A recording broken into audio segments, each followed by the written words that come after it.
did you learn how to take space, fully as yourself, showing up as yourself in your role? Oof.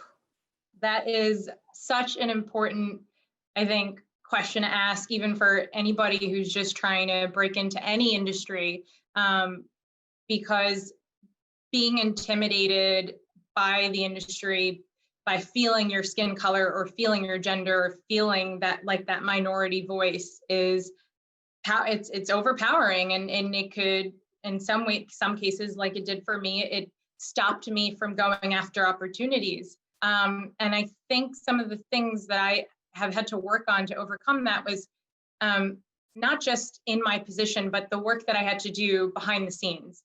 And that means cultivating sort of a safe group of people that you feel like you could share these feelings with.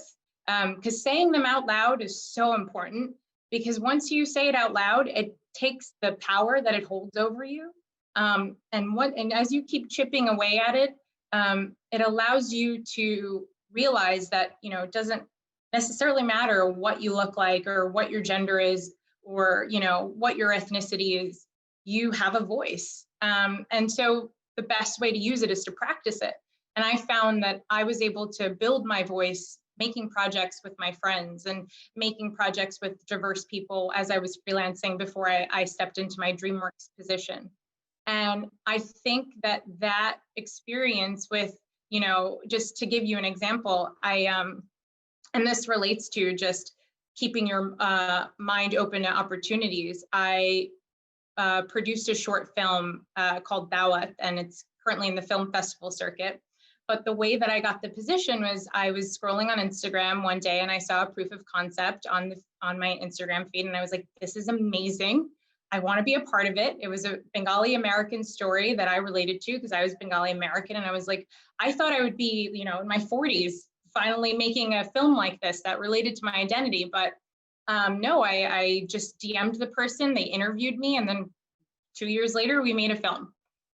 And so that experience really helped me, because when I started to open up my opportunities, I was thinking about getting something full-time, because I think, as Stephanie talked about, it's really difficult to work in media if you don't have the economic background to support yourself. And so you really have to take a lot of opportunities to, be able to pay the bills, but be able to still, be in the industry. And so in that way, I allowed myself to step into my voice just by even applying to this DreamWorks position, because it was an animation role and live action. And my experience, I have no experience in animation. And so I applied because I saw that live action coordination was a part of it, and I had just made this short film. And so that I think was important. Those experiences that I had being and having a circle where I felt like I could be myself allowed me to be able to thrive in a company like DreamWorks, where, as much as they're trying to be diverse, they're not necessarily always diverse. And that's not to their fault per se. We have a structured system that has allowed companies to not necessarily be diverse. And so in joining this company and seeing the differences in the internship program and seeing more people that look like me and talk like me are able to have these opportunities to be able to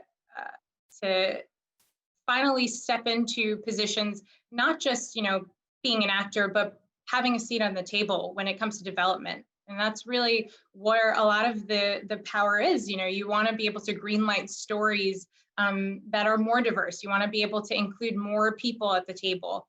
And so I'm hoping to continue to grow my career to do so. And I think that's why panels like this are so important. I'm sure even with everyone like yourself and experience, talking about your experiences right now is, I think, how we're all using our voices to create some diversity and add more people to the table. So.